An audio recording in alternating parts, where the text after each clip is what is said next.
CATL이 연이어 악재를 맞고 있는 가운데 한국 배터리 업계에는 호재가 될 수 있을지도 모르겠습니다. CATL의 헝가리 배터리 공장 건설 프로젝트가 착공을 앞두고 거대한 암초를 만났습니다. 진보정당으로 분류되는 헝가리를 위한 대화의 좌파 소속 베네덱 야보르 의원이 지난 23일 자신의 페이스북에 올봄 제출한 이의 제기에 따라 이 씨가 CATL 배터리 공장의 라이선스에 대한 조사를 시작했다고 밝힌 건데요. 야보르 의원은 CATL 공장이 데브레첸 지역 지하수와 토양 등을 오염시키고 생태계에 피해를 초래한다고 주장했습니다. 그는 라이선스에 기재된 CATL 공장의 물 수요는 이미 사용량이 많은 데브레첸에 부담을 주고 있다며 CATL 공장 건설을 허용하면 수질이 더욱 심각하게 악화될 것으로 예상한다고 강조했죠. 또 유럽판 IRA로 불리는 EU 배터리법이 내년 2월 시행되면서 CATL을 비롯한 중국 전기차 관련 기업들에게 비상이 걸렸습니다. 중국 경제매체 징지관치왕은 지난 17일 공식 발효된 EU 배터리법이 내년 2월 18일 시행되면서 중국 자동차 기업의 유럽 진출에 제약이 생길 것이라고 21일 보도했는데요. EU 배터리법은 배터리 전주기에 걸친 지속 가능성과 순환성을 강화하겠다는 취지로 마련됐습니다. 징지관치왕은 전기차 시대를 맞아 유럽 수출이 중국 자동차 기업에 엄청난 기회가 됐지만 EU 배터리법이 전기차 배터리를 주요 규제 대상으로 삼으면서 중국 완성차 제조업체와 배터리 제조업체의 생산에 제약이 가해질 것이라고 설명했죠. CATL에 들이운 검은 그림자, 과연 앞으로는 어떻게 될까요? 이정환 교수가 알아봤습니다.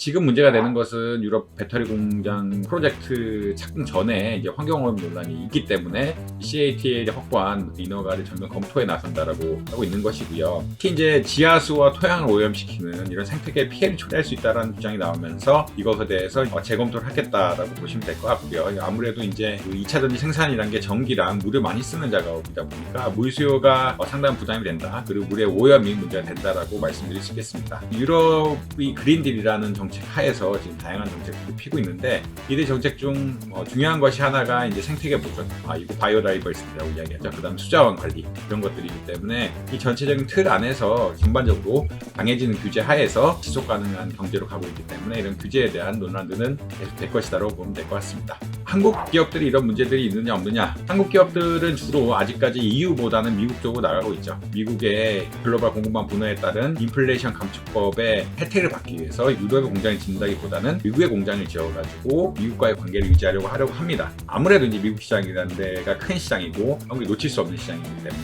그리고 이제 중국의 배터리를 사용하기 어려운 이런 상황들이 있기 때문에 미국의 시장에 보다 적극적으로 진출하고 있는 것은 사실이다라고 보시면 될 것 같습니다. 한국 역시 이제 사실은 이런 유럽의 규제들, 환경 규제들의 영향을 받을 거라고 생각을 하고 있고요. 최근에 이야기가 나온 것은 이제 순환경제 관련 규제죠. EU의 배터리법인데 규제 같은 것을 통해서 배터리를 팔 때도 다양한 기술력을 바탕으로 해서 폐배터리 활용량을 높여야 되는 이런 상황들이 마주하고 있다라고 아마 이해하시면 될 것 같습니다. 사실 중국과 한국과의 경쟁이 있어서 한국이 압도적인 우위를 가지고 있느냐 이런 순환경제 부분에 있어서요. 그런 것은 사실 아닌 것 같고요. 아직까지 이러한 규제들이 처음 들어오는 규제들이기 때문에 이런 것들 연구를 해야 되고 이런 연구를 바탕으로 효율성을 내야 되는 이런 부분이기 때문에 아직까지 특별히 앞선다라는 의견은 없는 것 같습니다.